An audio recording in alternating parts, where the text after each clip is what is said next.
आरोग्यं धनसम्पदः लक्ष्मीः कौस्तुभपारिजातकसुधा धन्वन्तरिश्चन्द्रमा।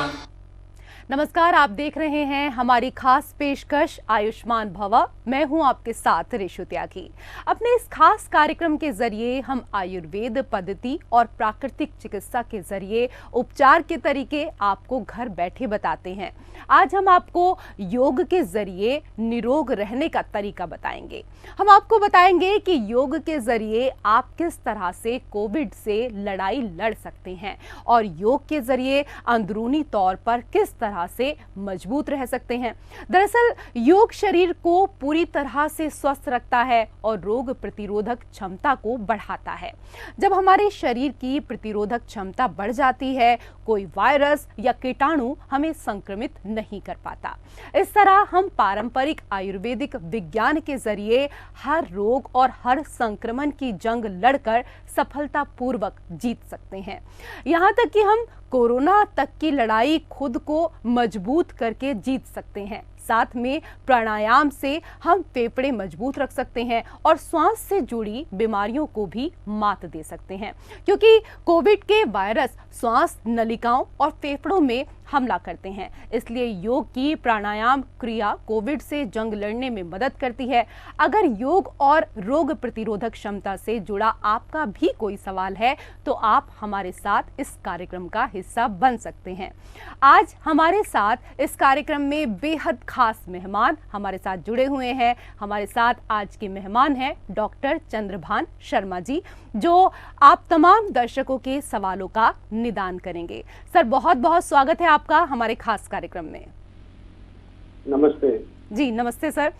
तो डॉक्टर चंद्रभान शर्मा बतौर associate professor doctor Sarvepalli Radhakrishnan Rajasthan Ayurveda विश्वविद्यालय जोधपुर में कार्यरत हैं। आप योग एवं प्राकृतिक चिकित्सा महाविद्यालय राजस्थान के नोडल अधिकारी भी हैं। अगर आप योग के जरिए निरोग रहना चाहते हैं और कोविड को दूर भगाना चाहते हैं तो डॉक्टर चंद्रभान शर्मा से आप सवाल कर सकते हैं। तो आप हमारे साथ इस कार्यक्रम का हिस्सा बनिए और सुलझाइए अपनी समस्याओं को। हमारी फोन लाइन्स खुल चुकी हैं।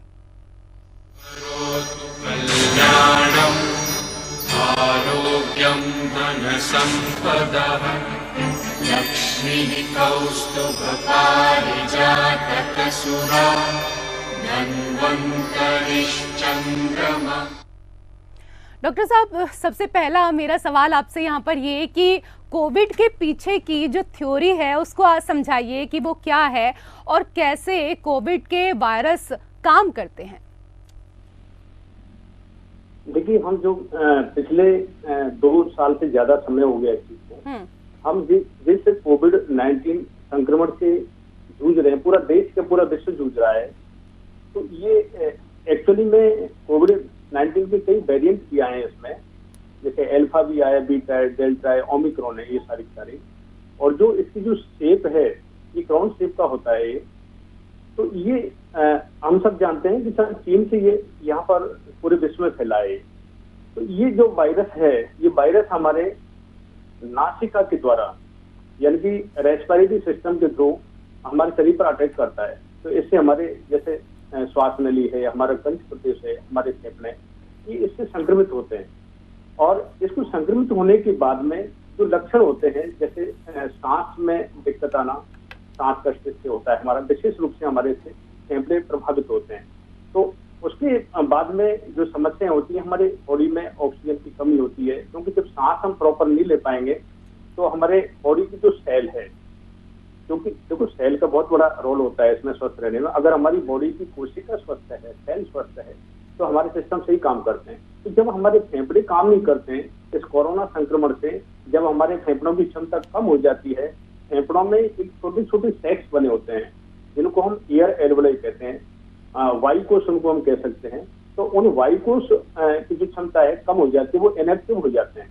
तो इनएक्टिव होने से जो हमारी सांस लेने की क्षमता है वो भी कम हो जाती है। तो ब्लड सर्कुलेशन के माध्यम से हमारी शरीर की कोशिका को, हमारे तंत्रों को उस ऑक्सीजन की सप्लाई होने में दिक्कत आती है। तो ये कोरोना से सबसे ज्यादा प्रभावित हमारे लंग्स ही होते हैं इसमें। बिल्कुल सर, ये हम कई वर्षों से सुनते आ रहे हैं कि करो योग और रहो निरोग, लेकिन ये बताइए कि योग कैसे रोग प्रतिरोधक क्षमता को मजबूत करता है? देखिए, बहुत अच्छी बात आपने यहाँ कही। हम इसमें अगर हमारे आयुर्वेद चिकित्सा विज्ञान को देखें, जो प्राचीन चिकित्सा विज्ञान है विश्व का, तो हमारा आयुर्वेद चिकित्सा विज्ञान है। उसमें महर्षि चरक ने एक बहुत अच्छी बात कही है, पहला सुख निरोगी काया, जो हम कहते हैं ना भाई, पहला सुख क्या है कि हम निरोग रहें, स्वस्थ रहें, शारीरिक रूप से भी और मानसिक रूप से भी हम स्वस्थ रहें। तो उसमें महर्षि चरक कहते हैं, सर्वम अन्यत परित्यज्य शरीरम मनपालित तद्भावे ही भावना सर्वाभावे शरीरम, कि अगर हम शरीर से स्वस्थ हैं तो हम सब कुछ कर सकते हैं। हमारे धर्म अर्थ काम मोक्ष जो पुरुषार्थ चतुर्थ हैं, जो और भी हमारी जो दायित्व हैं, वो हमारे तभी पूरे हो सकते हैं जब हम अपने शरीर की रक्षा करें। तो महर्षि चरक ने स्पष्ट रूप से कहा है कि सब कुछ छोड़ करके पहले हमें हमारे शरीर की परवाह करनी चाहिए, हम स्वस्थ कैसे रहें। और फिर वहीं पर एक आगे फिर भी कहा उन्होंने, तो जैसे कहते हैं ना, नरो हितार विहार से भी हम अच्छा जैसे खाना पीना खाते भी नहीं, हमारी दिनचर्या भी अच्छी रहे, हमारा खान पान भी अच्छा रहे। लेकिन इसके साथ साथ में एक लाइन उन्होंने स्पष्ट रूप से लिखी है, ज्ञानम तपः तत्परता से योगे यस्याचितम नानुपंतंति रोगाः। यानी अगर हम हमारा खान पान ठीक रखें, हमारी दिनचर्या ठीक रखें, ऋतु के अनुसार खान पान ठीक रहे, इसके साथ साथ, इतना ही नहीं, इसके साथ साथ जो व्यक्ति नित्य योगाभ्यास करता है, ज्ञानम तपे तत्परता से योग्य, तत्परता से योगी का मतलब होता है कि वो नित्य अपनी दैनिक चर्या में आसन प्राणायाम ध्यान इत्यादि को सम्मिलित करते हुए अपना जीवन व्यतीत करता है, तो उसको किसी प्रकार के रोग होने की संभावना नहीं रहती है। तो आयुर्वेद चिकित्सा विज्ञान का जो पहला उद्देश्य है वह है हमारा कि हम बीमारी ना हो, हम स्वस्थ ही बने रहें जी। तो इसके लिए अगर हम योग में देखें, जैसा आपने कहा कि इससे कैसे हम स्वस्थ रहें, तो योग केवल हमारा एक केवल व्यायाम नहीं है, पहली बात तो हम ये समझें, तो हमारी जीवन पद्धति है। जैसे आयुर्वेद हमारी जीवन पद्धति है, ऐसी हमारी योग भी जीवन पद्धति है। इसको हमें हमारे दैनिक जीवन में लाना होगा। तो हम जो भी अपनी दिनचर्या में अपनी क्षमता के अनुसार कुछ आसन, कुछ प्राणायाम और मेडिटेशन, इनको अगर सम्मिलित करके इनका नित्य शास्त्र के अनुसार, जैसा हमारे शास्त्रों में लिखा है उसी के अनुसार अगर हम अभ्यास करें, तो निश्चित रूप से हम हमारे शरीर को और हमारे मन को स्वस्थ रख सकते हैं। बिल्कुल डॉक्टर साहब, जैसा कि कोई संक्रमण होने की संभावना नहीं रहती। जी बिल्कुल, अभी मन को लेकर आपने बात की, तो मन जो है वो बड़ा डामाडोल रहता है आजकल लोगों का, वो एक चित्त नहीं रहता है। शरीर से तो स्वस्थ रहना ही है, मन से भी हमें स्वस्थ रहना है।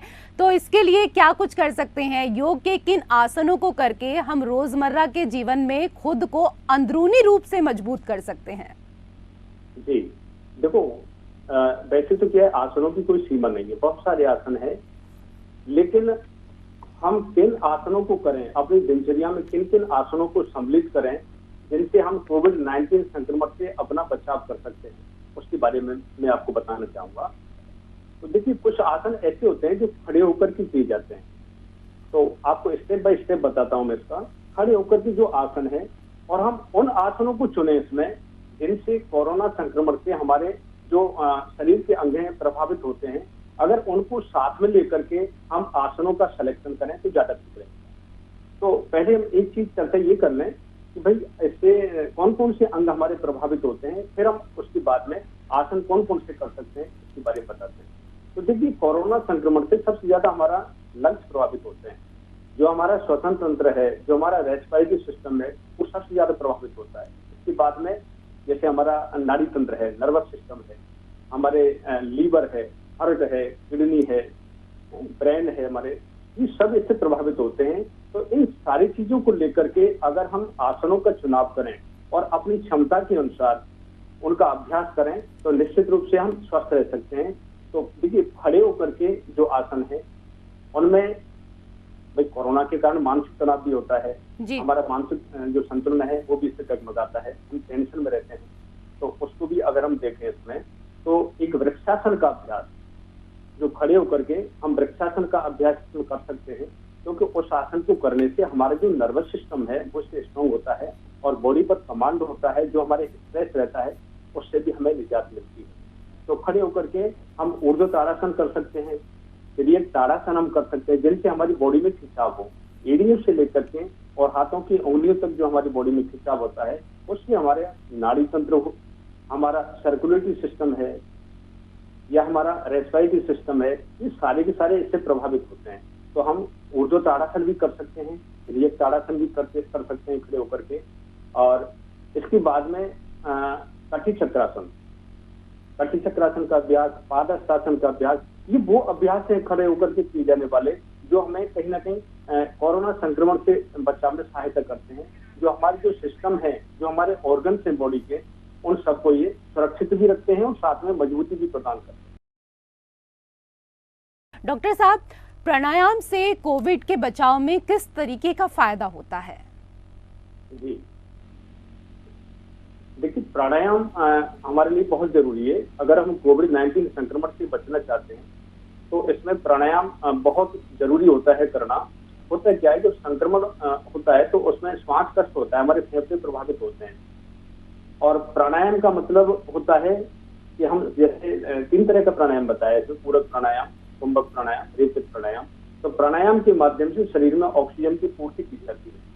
और जब कोरोना का संक्रमण होता है तो उसमें एक दिक्कत हमारे सामने आती है, जब ना तो कोई गहरा सांस ले पाते हैं, ना हमारी कोशिका को पर्याप्त मात्रा में ऑक्सीजन मिल पाती है। तो अब कौन सा प्राणायाम हम पहले करें और किस तरह से हम इसका अभ्यास करें? तो देखो, डीप ब्रीदिंग हमारी बॉडी के लिए अच्छा रहता है। साइंस भी कहता है, आयुर्वेद चिकित्सा विज्ञान भी कहता है, योग भी कहता है कि हमें गहरी सांसों का अभ्यास करना चाहिए। अगर हम गहरी सांसों का अभ्यास करते हैं तो उससे ब्लड सर्कुलेशन के थ्रू ज्यादा से ज्यादा सूक्ष्म ऑक्सीजन हमारे शरीर की कोशिका को, हमारे सारे अंगों को प्राप्त होती है, तो हम इसमें स्वस्थ रहते हैं। तो प्राणायाम इसमें बेहद लाभकारी है, क्योंकि इसमें गहरे सांसों का अभ्यास होता है। ये तो डॉक्टर साहब प्राणायाम को लेकर यहाँ पर बात हो गई, लेकिन कोविड के दौरान खान पान का विशेष ध्यान रखा जाता है। तो कोविड संक्रमण के दौरान किस तरह का खान पान करना चाहिए और कौन सी ऐसी चीजें हैं जिनको अवॉइड करना चाहिए? बिल्कुल, जितना हम प्राणायाम और आसनों का अभ्यास करें, साथ में हम खान पान का भी इसमें ध्यान रखें इसमें, क्योंकि तो हमारी जो इम्यूनिटी पावर है, जो हमारी व्याधि क्षमता है, वो व्यायाम के साथ साथ खान पान पर भी निर्भर करती है और आहार का बहुत बड़ा इसमें रोल रहता है। तो आप कोविड संक्रमण आपको हो ही नहीं, इसके लिए हम क्या करें कि आप अपनी दिनचर्या में इस तरह से सेट करें कि आपका एक खाने का समय उचित हो और आप उसमें हेल्दी फूड खाएं, जिसमें पौष्टिकता रहे, हल्का आहार लें जो पचने में हल्का हो, और इसमें आप स्प्राउट्स को सम्मिलित करें। प्रातःकाल जब आप नाश्ता करें तो इस नाश्ते के सूर्य उदय होने से 1.5 घंटे पहले बाद तक हमें कर लेना चाहिए। तो साइंस कहता है भाई भरपेट हमें नाश्ता कर लेना चाहिए 1.5 घंटे बाद तक। तो हम इसमें स्प्राउट्स को जोड़ सकते हैं। इसमें जो अंकुरित अनाज है, जैसे उसमें अंकुरित मूंग ले सकते हैं हम, इस तरह से अंकुरित मूंगफली है, अंकुरित मेथी है, इस तरह के जो स्प्राउट्स हैं उसको हम इसमें सम्मिलित करें। और बॉडी के लिए जिन जिन खनिज लवणों की आवश्यकता होती है, जो न्यूट्रिएंट्स की आवश्यकता होती है, उनको ध्यान रखते हुए हमें इसमें शुद्ध, सात्विक और पौष्टिक आहार का सेवन करना चाहिए। तो उसके क्या होगा कि हमारी बॉडी में जो इम्यूनिटी पावर है, रोगों से लड़ने की जो शक्ति है, हमारे शरीर को प्राप्त होती है। इसलिए आहार हमें पौष्टिक भी लेना है और हमारी जो आवश्यकता की चीजें हैं, जो न्यूट्रिएंट्स हैं, हमें भरपूर मात्रा में मिल सकें। और आयुर्वेद कहता है कि सबसे ज्यादा समय पर भोजन करना। अगर हम समय पर भोजन करते हैं और अच्छा भोजन करते हैं तो हमारी इम्यूनिटी पावर बढ़ती है, इससे जो हमें रोगों से लड़ने में सहायता करती है। बिल्कुल, कुल मिलाकर एक लाइन में कहें तो अच्छा खाएं और अच्छा खिलाएं।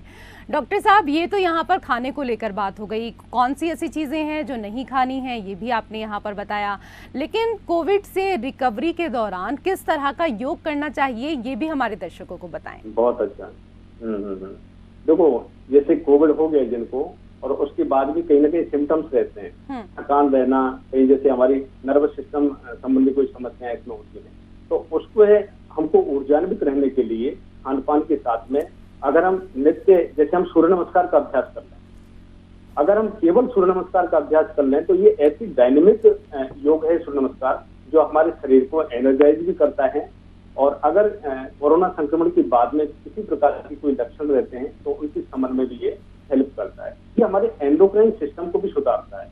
होता क्या है, जब कोविड संक्रमण होता है तो उसके बाद में हमारे जैसे मानसिक तनाव हुआ, हमारी जो एंडोक्राइनोलॉजिकल जो डिसऑर्डर्स हैं वो कहीं ना कहीं हमें परेशान करते हैं और कहीं ना कोई समस्या इससे हो भी जाती है। कॉम्प्लिकेशन भी कई बार देखने को मिलते हैं, जैसे किसी को डायबिटीज हो गया या किसी को और कुछ हो गया।